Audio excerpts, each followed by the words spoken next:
Hey everybody, welcome back to Cruise Blog. It's Allie, and today we're going to be sharing 31 cruise ship embarkation tips and tricks that you need to know before you head to the cruise terminal. Let's get into it.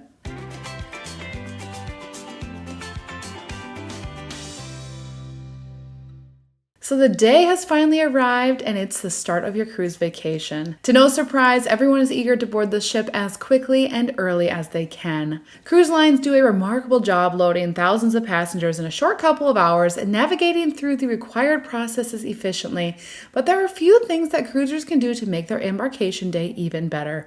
So here's our list of the top 31 tips and tricks to make your embarkation day easier this year and helping you get on your cruise ship faster. First, check in online.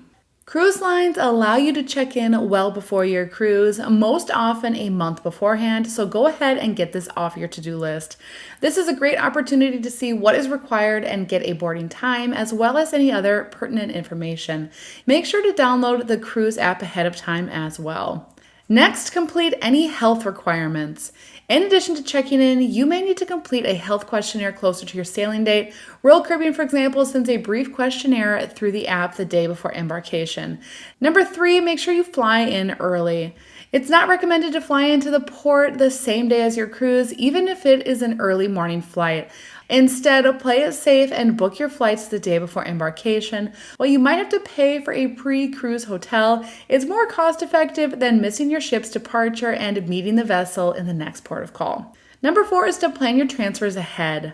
Regardless of how you plan to get to the ship, whether that's a rental car, Uber, or taxi, it's a good idea to plan ahead. Currently, it can be tough to get a rental car last minute, so it's best if you make those reservations well in advance. Have a look at a map and directions ahead of time too. On the day of, check for any construction or traffic delays that may hamper your journey to the ship. It might be even more important to book transfers for international flights, such as if you're cruising from Southampton and flying into London Heathrow. Number 5 is to carry on beverages. Most cruise lines let you bring some drinks on board, such as pop, water, or wine, but they must be in your carry-on and not your checked luggage. Royal Caribbean, for instance, allows one 750 milliliter bottle of wine or champagne to be brought on board per guest of legal drinking age. MSC Cruises, however, doesn't allow any, so review your specific cruise line's guidelines to ensure that you're following them and you don't bring too much on board. Number 6 is don't be on the naughty list. Speaking of banned items, there is a whole surprising list of things that you're not allowed to bring on board, well beyond hard liquor. These items should be left at home. Check out your cruise line's website for a list of prohibitive items. Recently, for instance, Royal Caribbean added multi-plug outlets to its list of banned items, while Carnival no longer allows Bluetooth speakers to be brought on board. Number 7 is to arrive on time.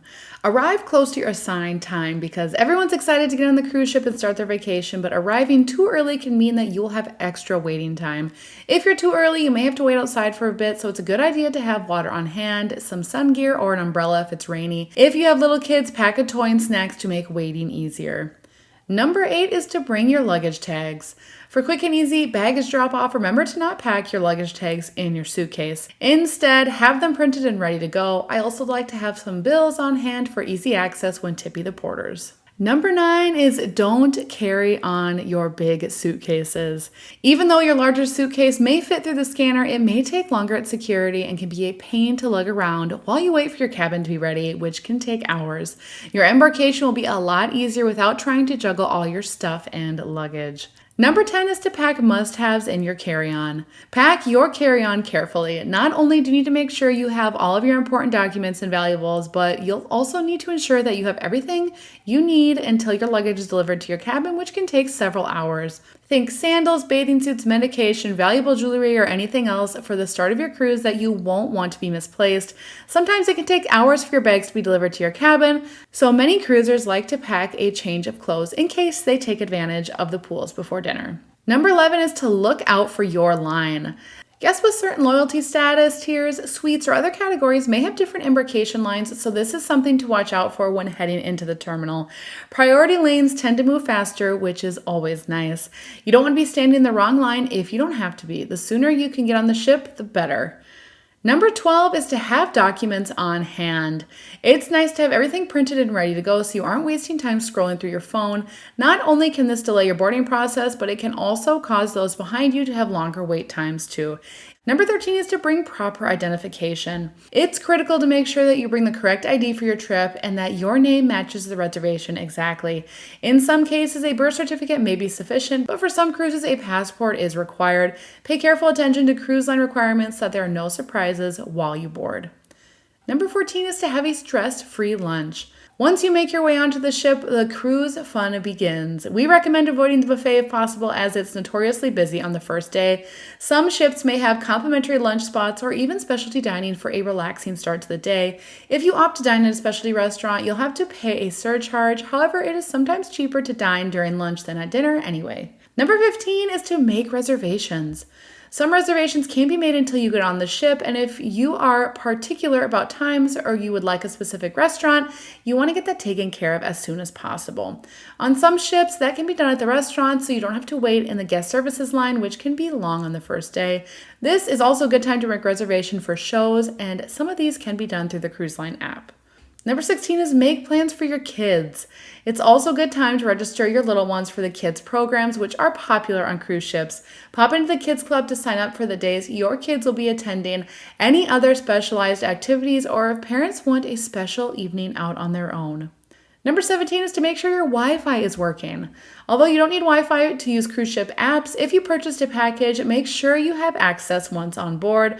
Cruise ships have separate help desks apart from guest services where they can help you get going if you're having any issues. You don't want to wait until you've sailed away to realize that you aren't able to connect with those back home. Number 18 is to explore the ship. While you wait for your cabin to be ready, explore the ship. It's okay to wander around a little and get lost, as it's all part of the fun. Some of the best discoveries happen that way. It doesn't hurt to look at the ship's deck plans ahead of time too. Sometimes they can be a little bit confusing. If you have the general lay of the land, you'll be able to explore that much faster. Number 19 is to take some fun pictures. Take some fun family pictures and selfies all over the ship while you explore. On the first day, some areas are not busy, so it's a good time to get pictures without tons of people. Of course, there will be ship photographers roaming around if you want professional photos to frame when you get home, but these usually cost extra. Number 20 is to check out your cabin. When that magical announcement comes that the cabins are ready, head to your stateroom and check it out. Look for the outlets and evaluate the storage space. You can request certain things from your cabin steward for a more comfortable experience, such as a mattress topper, daily ice, and extra hangers. I find it's best to take pictures right before our bags explode and our stuff is all over the place. Your cabin most likely will never look as neat as it does on embarkation day. Number 21 is to unpack. While not the most fun activity in the world, you should take a few minutes to unpack, organize, and hang up your clothes as soon as you get your luggage. This will also help to get some wrinkles out of clothes. For super easy unpacking, you can even throw your packing cubes into different drawers for a quick effort. Number 22 is to store your valuables. While you're unpacking, it's a good idea to put important things like your passport or any valuables in a safe spot so you aren't wondering where you put them afterwards. A good idea is to purchase a travel wedding ring so you don't have to be worried about taking it off whenever you're heading off the ship or doing something a little more adventurous. Number 23 is to meet your cabin attendant. More than likely, your cabin steward will be around in the hallway. It is nice to say hello to him or her on the first day. Let them know if you need anything such as a fan, pack and play for kids, or wine glasses. Those items may only be available in limited supplies, so make sure to touch base as soon as you can. Number 24 is to check in with the main dining room. If you need to change anything such as your dining time or clarify dietary restrictions, take a moment to check in with the main dining room to make sure all is as it should be. For those traveling with a large party, it's important to ensure everyone's seated at the same table. It would be awful if you all got to dinner on the first night only to realize that half of you all have an early dining time while the others were assigned a later time. Cruise lines are very good about dealing with different food preferences and requirements, so make sure to double check anything that is important like a nut allergy.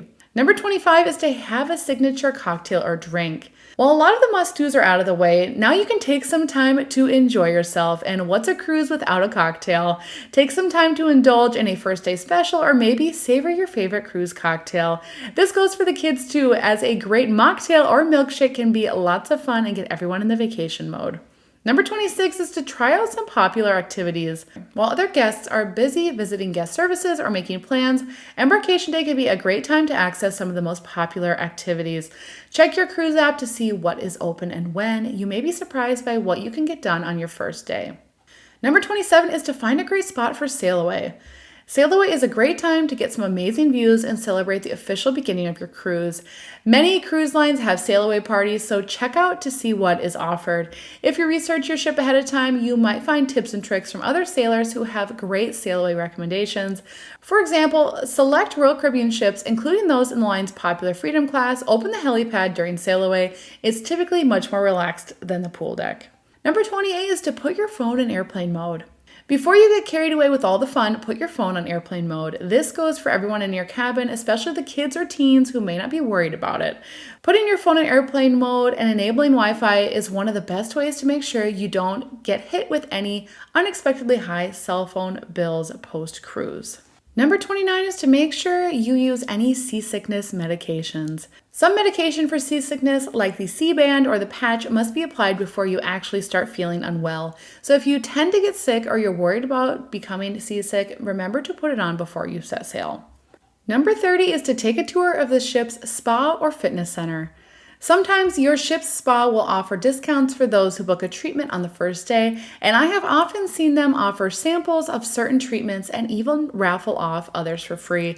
While the onboard spa is one of the more expensive add-ons, it does not hurt to go check it out while you're exploring the ship. You never know what kind of deal you might be offered. Number 31 is to complete the muster drill. The traditional muster drill is not the most fun activity on a cruise ship, but this has been transformed into a mostly painless process that can be done through your phone or by watching a video in your stateroom. Cruise ships have to have these before they can set sail, so make sure you do yours. Don't be the person who prevents the cruise from leaving port. All right, everybody, that is all we have for today. Thanks for tuning into Cruise Blog, and be sure and like and subscribe so that you can be notified every time we have a new video. Until next time, this has been Allie, and happy cruising.